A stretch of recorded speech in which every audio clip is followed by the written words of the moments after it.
Anda kembali menyaksikan Breaking News Kompas TV, Saudara, bersama saya Mercy Tirayo. Saudara, hujan deras yang masih berlangsung hingga dini hari menyebabkan jalan raya di jalan depan Istana Batu Tulis Bogor longsor.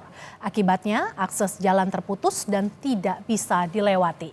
Saat ini petugas gabungan sedang melakukan penanganan di lokasi. Akan ada pengalian arus lalu lintas akibat akses terputus. Patahan sepanjang lebih dari 50 meter dengan kedalaman 3 meter di Jalan Batu Tulis ini semakin mengkhawatirkan. Pergerakan tanah yang menyebabkan longsor ini berpotensi menimbun underpass Jalan Batu Tulis yang berada di bawahnya.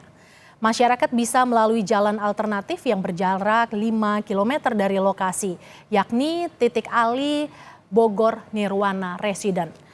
Selain itu, Saudara, jalur lain yang dapat ditempuh melalui Ciawi dan Rancamaya.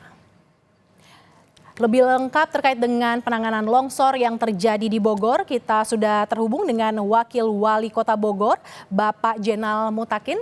Selamat siang, Pak Jenal. Selamat siang, Mbak Mercy. Pak, dengan Mercy ini Pak di studio Kompas TV. Pak, terkait dengan akses jalan yang putus, seperti apa pantauan dari pemerintah kota Pak terkait akses jalan yang putus yang terjadi di Bogor? Baik, pasca terjadi longsor memang kontur jalan atau kontur tanahnya itu awalnya retak. Cuma hari ini sudah mulai turun 1,5 meter atau 150 cm ya dari yang jalur semula atau dari yang ketinggian semula. Barusan kita antisipasi menghindari longsor susulan dengan pemasangan terpal, evakuasi jalur, rekayasa lalu lintas yang baru, termasuk koordinasi dengan PT KAI. Dan kebetulan Dirjen PT KAI juga sudah hadir, karena ini masih kawasan PT KAI stasiun di Batu Tulis. Sehingga kami akan berkoordinasi lebih lanjut tentang rencana perbaikan ke depan, butuh proses waktu berapa lama, treatmentnya seperti apa, tentu akan kita komunikasi lebih lanjut dan kami pemerintah akan insya Allah berupaya semaksimal mungkin agar aksesibilitas masyarakat dari kota Bogor menuju Pamoyanan, menuju Cipaku bisa berjalan normal seperti biasanya. Sementara itu, Mbak Mercy. Oke, Pak Jenal, penanganan terus dilakukan. Seperti apa tantangan yang terjadi Pak dalam melakukan penanganan terhadap longsor yang mengakibatkan akses jalan terputus? Baik, tidak hanya di titik Batu Tulis ya, bahkan tadi malam pun beberapa longsor terjadi di wilayah Kota Bogor.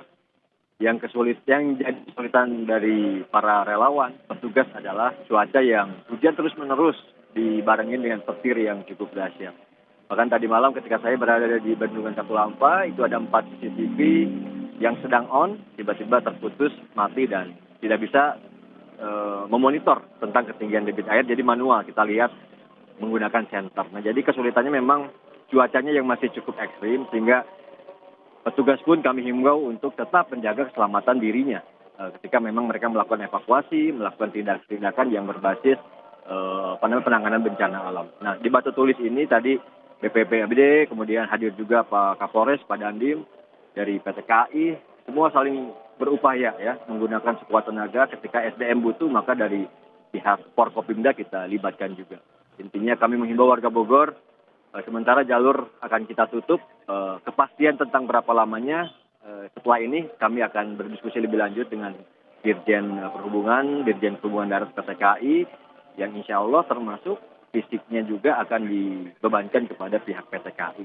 Kami hanya butuh proses tentang koordinasi lebih lanjut tentang teknis bagaimana, berapa lama treatmentnya ini penguatan struktur atau dikeruk terlebih dahulu. Nanti kita akan update informasi selanjutnya. Izin Mbak Mercy. Pak Jenal, dengan perbaikan yang dilakukan, prediksinya memerlukan waktu berapa lama sehingga bisa dilalui dan warga juga bisa beraktivitas lagi menggunakan jalan tersebut? Kalau harapan ya sebelum Lebaran udah beres ya, tidak sampai 1 bulan. Tapi ini volumenya tadi panjangnya aja lebih dari 60 meter, tingginya itu lebih dari 10 meter. Ini kontur turap yang menurut saya kalau proyek-proyek Pemda Bogor itu lebih dari 1 bulan. Tapi kan mudah-mudahan ada upaya percepatan berbagai sumber kekuatan bantuan dengan metode mungkin secara teknis ada yang bisa kita treatment lebih, mungkin bisa selesai sebelum Lebaran. Tapi sekali lagi ini jawaban yang masih dalam konsep harapan saya, mudah-mudahan sebelum Lebaran sudah selesai. Yang pasti kekuatan strukturnya termasuk diduga ya ada pergerakan pergeseran tanah yang hari ini masih terjadi. Itu akan kita coba lebih spesifik mengidentifikasi terlebih dahulu. Jadi warga Bogor kami harap bisa bersabar dan masyarakat yang menggunakan akses mohon maaf, mohon bersabar dan doakan semuanya waspada dan kita semua dilindungi Allah Subhanahu wa taala. Oke, Pak, kita juga mau update terkait dengan situasi di Katulampa. Seperti apa Pak pantauan ketinggian dan juga update status bendung Katulampa ini, Bapak? Baik. Tadi malam jam 11.30 saya pulang dari tarawih keliling. Hujan memang masih deras dan petir terus menerus. Bahkan ketika saya lihat debit air itu sudah di 170 di jam 12 malam. Memang siaganya siaga 2, beda dengan malam sebelumnya siaga 1. Nah, tetapi lagi-lagi lampu penerangan di jembatan Bendungan Katulampa itu putus semua. Dan yang jadi masalah adalah panelnya yang terkena petir. Kemudian CCTV yang sebagai alat untuk memonitor ketinggian air itu pun tadi malam kena pada saat saya diwawancara. Jadi berbagai upaya lagi-lagi hari ini Dishub akan melakukan perbaikan panel lampu PJU termasuk perbaikan CCTV. Kita tidak berbicara, wah ini mah kawasan kewenangan provinsi, daerah atau Jakarta. Apapun yang bisa kita lakukan secepatnya untuk warga Bogor, untuk warga sekitarnya kita akan upayakan. Hari ini kondisinya tadi saya dengar sudah menurun dari 170 di 150 mungkinnya 140-50. Mudah-mudahan hujannya tidak berjalan dan berkelanjutan lagi sehingga debit air terus menurun dan antisipasi evakuasi bencana bisa cepat mungkin kita lakukan. Izin Mbak Mercy. Kita harapkan bisa segera tertangani ya Bapak. Amin, Terima kasih amin. Bapak Jenderal Mutakin, Wakil Wali Kota Bogor yang sudah bergabung dalam Breaking News Kompas TV. Terima kasih Bapak. Terima kasih. Nuhun.